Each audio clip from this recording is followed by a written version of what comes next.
आप देखें live TV India और मैं आपके साथ जुनैद अंसारी। फिर एक बार जो है अडानी ग्रुप चर्चे में है। हिंडनबर्ग की रिपोर्ट आती है और राहुल गांधी उससे बोलते हैं।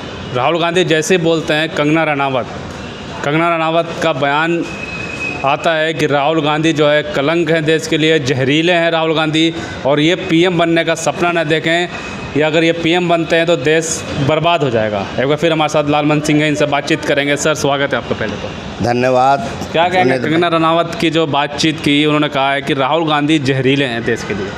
नहीं, देखिए, व्यक्ति जिसका जैसा आचरण होता है, जिसका जैसा चरित्र होता है, उसकी वैसे ही मानसिकता भी होती है। और राहुल गांधी जी जिस परिवार से आते हैं उनका एक गौरवशाली इतिहास है, और जो बोल रहे हैं उनका भी इतिहास है। उनका भी इतिहास ऐसा है जो अब कैमरे पे हम देखिए, हमारी देश के रहने वाली कंगना रनावत बेटी है, वो भी हमारी, हम इस तरीके से उनके खिलाफ हम नहीं बोल सकते, लेकिन जो जहर फैला रहे हैं उस पर आत्मचिंतन हम जरूर कर सकते हैं। कलंक है राहुल गांधी देश के लिए। मैं कह रहा हूँ आत्मचिंतन करना चाहिए, हर व्यक्ति को आत्मचिंतन करना चाहिए। मान लिए मैं कोई शब्द बोल रहा हूँ, उसमें भी मेरा चरित्र, मेरी बैकग्राउंड चमकती होनी चाहिए। मेरा बैकग्राउंड क्या है? मैं कुछ ऐसे शब्द बोल जाऊं कि मैं बड़ा बन जाऊंगा। बड़ा उसके शब्दों से होता है, उसके चरित्र से होता है, उसके क्षेत्र से होता है, उसके विचारधारा से, उसके खानदान से होता है। सब चीज़ उसमें इंक्लूड होती है। राहुल गांधी विश्व स्तर का एक वास्तविक मानव आदमी है, इंसान है। वो जाति, धर्म, क्षेत्र, नस्ल, समुदाय, सांप्रदायिक सब चीज़ से जो है अलग हटके व्यक्ति का नाम आता है। और जो कुंठित मानसिकता के लोग हैं, और वो मैं शब्दों से बड़ा नहीं बन सकता, मैं आचरण और विचारों से बड़ा हो सकता हूँ। उसके विचार देश के हर नागरिक के साथ खड़ा होकर बात करता है। और यार सुनो, वर्तमान की जो सरकार है, जिस दल से वो चुन के आई है, उसका एक इतिहास है, उसका भी एक इतिहास है, और इतिहास उसका भी है, राहुल गांधी का भी। ये अंग्रेजों के गुलामियत करते थे, उनकी मुखबरी करते थे। जो गुलामियत में थे अंग्रेजों के, वो लोग हमें तुम्हें जगा रहे थे। एक दल वो भी है, और एक दल वो है जो उनके उस टाइम हिंदुस्तान के रहने वाले नागरिकों की मुखबरी करते थे। आज वही विचारधारा देश के अंदर उत्पन्न हुई बैठी है। इनका इतिहास छा के देखियो, ये किस विचारधारा के, ये इनके यहाँ शांति का तो नाम ही नहीं है। देश में विभेद पैदा करते हैं, वैमनस्यता, अराजकता, सांप्रदायिकता, सब चीज़ व्यक्ति की विचारधारा उसकी शब्दों और वाक्य से पहचानी जाती है। आप राहुल गांधी को किन शब्दों से नवाज रहे हो, इस देश का नागरिक समस्त जानता है। कह रहे हैं कि सपना ना देखें, कह रहे हैं कि पीएम बनने का ख्वाब भी नहीं पूरा नहीं होगा। रही मन दिव्या बावरी कह गई आल पताल, आप तो जाए अंदर, ऊपर से पड़े धमाल। धमाल होते दो, एक तख्त दिलवाती है, एक ताज दिलवाती है। एक जूता है और एक ताज है, ठीक है ना। इन शब्दों से ही आचरणों के, उनकी विचारधाराओं का पता पड़ता है। लगातार घेर रही हैं, पहले कि नशा कह देते कि नशा करके आते हैं राहुल गांधी संसद में। अब नशा क्या कह सकते हैं? नशा जो है ना, एक नशा अलग है जो पदार्थों से होता है, एक नशा व्यक्ति का अभिमान का होता है। इन्हें प्यार क्या दे दिया जनता ने, इन्हें ऐसा नशा होगा, ये इंसान को इंसान ही नहीं समझ रहे, सामने वाले के चरित्र और सम्मान की कोई बात ही नहीं करते। ये तो गलत बात है ना। वही खुलासे बोले थे हिंडनबर्ग का, दोबारा एक जो खुलासा हुआ फिर से अडानी घेरे ग्रुप घेर। बिल्कुल देखिए, जो माधवी बुज है वो सेबी की है, और अडानी का एक ससुर भी है, और अडानी के में कोई संस्था है, और संस्था में बैठा हुआ व्यक्ति, और मैं अपने आदमी को बचाऊंगा ना बचाऊंगा।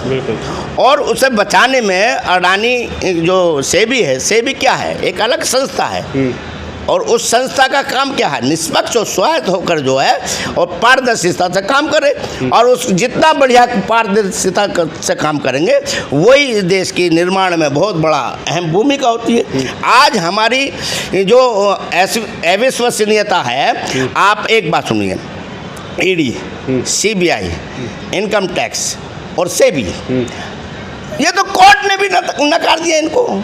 आप एक बार बताओ, अभी जो है मनीष सिसोदिया के ऊपर क्या टिप्पणी करी है, हेमंत सोरेन के ऊपर क्या टिप्पणी कोर्ट ने करी है, और संजय रावत के ऊपर कोर्ट ने। ये संस्थाएं जो हैं, ये संस्थाएं अपारदर्शिता नहीं है, ये सत्ता के अधीनस्थ होकर उनकी गुलामियत के रूप में काम कर रही हैं। ये देश के लिए सबसे बड़ा हत्या कर रहे हैं कॉन्स्टिट्यूशन की, संविधान की। उल्टा और इन पर मुकदमा होना चाहिए, कोर्ट को संज्ञान में लेते हुए कि सुप्रीम कोर्ट से बड़ा कोई नहीं है, वो संवैधानिक पीठ की एक संस्था है, उससे हमें न्याय की उम्मीद होती है। और जब वो ही बोल रही है तो फिर बचा क्या है, मैं ये बताऊं। तो कहीं ना कहीं संविधान की हत्या हो रही है। बिल्कुल हो रही है। आप इलेक्ट्रोल बॉन्ड को देख लीजिए, रफाल को देख लीजिए, आप जो है नोटबंदी देख लिए, जीएसटी देख लिए, कानून इतने बनाए, तो आपने किसानों के ऊपर जो है कानून बनाए, उसको देख लीजिए। कोर्ट ने जो स्वतः संज्ञान लेकर जो है इन पर फटकार लगाई है, नहीं लगाई है। राहुल गांधी ये भी आरोप लगाते हैं कि जब मैं अडानी का नाम लेता हूँ सब लोग ये बौखला जाते हैं। क्यों नहीं होनी चाहिए जांच?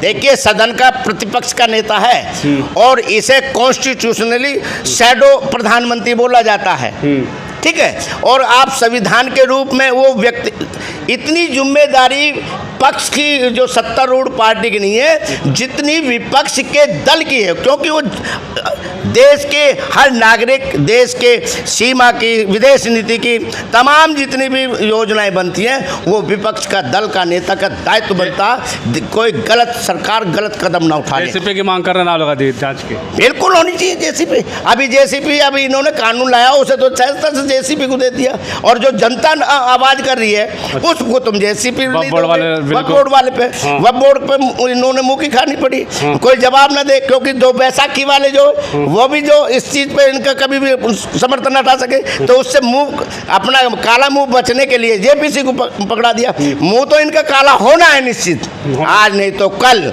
निश्चित होना है, कोई इन्हें बचा नहीं सकता। जिस तरीके से इन्होंने सत्ता में बैठकर गलत कार्य किए वो कभी नहीं बचेगा, क्योंकि देश संविधान से चलता। आज तुम्हारा है दिन है तो कल किसी और का भी आने वाला। निश्चित जो है देश तो कानून और नियम और संविधान से चलेगा, अपनी मठमर्जी से नहीं, शहंशाह आजम से नहीं चलेगा, क्योंकि जनता आपको मत देती है। 400 पार की बात करते हैं ना, 240 पे आगे ना बैसाखी पे, अब और बुरा हाल हो जाएगा, क्योंकि इनका अभिमान तो अभी टूट नहीं रहा। देश की जनता में जो है इनका मूलभूत समस्याओं पर काम तो ये कर नहीं रहे, इनका तो काम वही है जो पहले। अरे अब तो अभिमान टूट गया, अब तो सही कदम उठा लो। वक्फ बोर्ड के लिए इन्होंने जो है कानून इसलिए लाया है, जो मुकेश अंबानी है उसका घर जो वक्फ बोर्ड की जमीन में बना हुआ है, ये उसी तरीके से उसके ये तो कानून जो अडानी और अंबानी के लिए लाते हैं, चाहे किसान कानून हो, चाहे कोई भी XYZ कानून है, वो अपने पूंजीपति भाइयों के लिए बनाना चाहते हैं। बाकी और इन्हें जो पूंजीपतियों के सिवा देश की जनता से वोट नहीं ले पा रहे। अभी एक बात सुनिए, ADR एक संस्था है, ADR संस्था ने चुनाव आयोग पर जो प्रश्न चिन्ह है, चुनाव आयोग जो है अपना उसका जवाब क्यों नहीं दे रहा, हम ये पूछना चाहते हैं आपके माध्यम से। लेकिन तभी राहुल गांधी, अखिलेश यादव ने कहा है कि अगर वक्फ बोर्ड बिल ला रहा हो तो लिख के दे दोगे, ज़मीन बेचोगे नहीं, आप बेचो पार्टी कह दिया इसको। भाई इन पर कोई विश्वास नहीं किया जा सकता। राहुल गांधी जी ने जो है भूमि अधिग्रहण बिल जो अंग्रेजों का था वो बदलकर जो है सदन में उनके पक्ष में कर दिया। ये पहले ही सत्ता में बैठने के साथ उस पे भूमि पे कर रहे, क्योंकि भूमाफिया जो है बड़े बड़े पूंजीपति 2 रुपये के रेट पर जो इन्होंने वहाँ गुजरात में 2 रुपये 5 रुपये के रेट पर जो ज़मीनें दी बड़ी बड़े इंडस्ट्रीज़ों को, ठीक है। ये इनका गठजोड़ है पूंजीपतियों से। तो किसानों की और युवाओं की बात करना ही जहरीला है क्या भैया? ये तो देखिए, आवाज़ तो कोई रोक नहीं सकता। सुनो, आवाज़ किसी के आज तक ना बंद हुई है ना कोई बंद कर सकता। इन्हें बहुत बड़ा अभिमान है ना। अभी ये सोशल मीडिया के वाले ब्रॉडकास्टिंग वाला बिल ला रहे थे ना, लियाओ तुम में 56 इसकी छाती ला के दिखाओ, तब कर दिया पीछे जो हो गए तुम पर देश के जनमानस ने विश्वास कर लिया 15-15 लाख आएंगे, 2 करोड़ युवाओं को नौकरी मिलेगी, 10 चीज़ फलाने से ढिनके के काट के लाएंगे और इस तरीके के वादे करके जो सपने दिखाए, उसमें तुमने 10 साल हो गए और 10 साल में तुमने जनमानस का एक भी कार्य नहीं किया। युवा परेशान है, शिक्षा का व्यवसायीकरण कर दिया, चिकित्सा का व्यवसायीकरण कर दिया, आने जाने वाले हवाई जहाज़ों का जो वो भी व्यवसाय के हाथों में दे दिया, देश पूंजीपतियों के हाथ में दे रहे हैं। तो ये तो देश समझ रहा है, बिल्कुल समझ रहा है। लास्ट में सवाल ये है कि पहले स्मृति ईरानी हमेशा राहुल गांधी को घेरती थी, अब कंगना रनावत इनके दल की बात ही मत करो ना, इनके दल की कोई क्या स्मृति ईरानी क्या कंगना, अरे तुम्हें जनता ने चुना, जनता की मूलभूत समस्याओं की बात करो ना। राहुल गांधी को घेरते रहते हैं। राहुल गांधी तो देश के लिए काम कर रहा है ना, वो तो एक मोची के पे चले जाता है, एक चाट पकौड़ी वाले के बेलदार के यहाँ, किसानों के यहाँ और व्यापारी के यहाँ और तमाम कारपेंटर दुनिया भर के जितने मजदूर के से लेकर और राजा तक के में बैठ रहा है। और आपको हमने इसलिए दिया कि तुम भी हमारा ध्यान रखो, लेकिन विपक्ष का व्यक्ति तो अपनी कर्तव्य और दायित्व का निर्वहन कर रहा, लेकिन सत्ता में तो तुम्हें बैठाया। सत्ता का काम क्या है?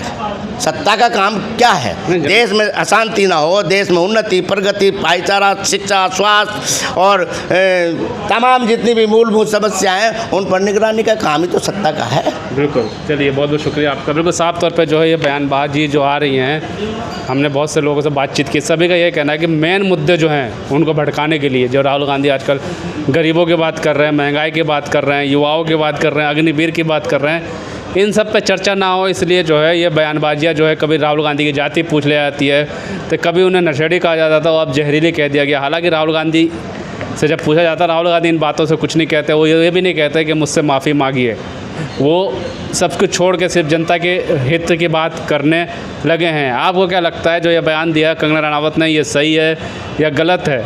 आप हमें ज़रूर बताएं। तब तक के लिए धन्यवाद।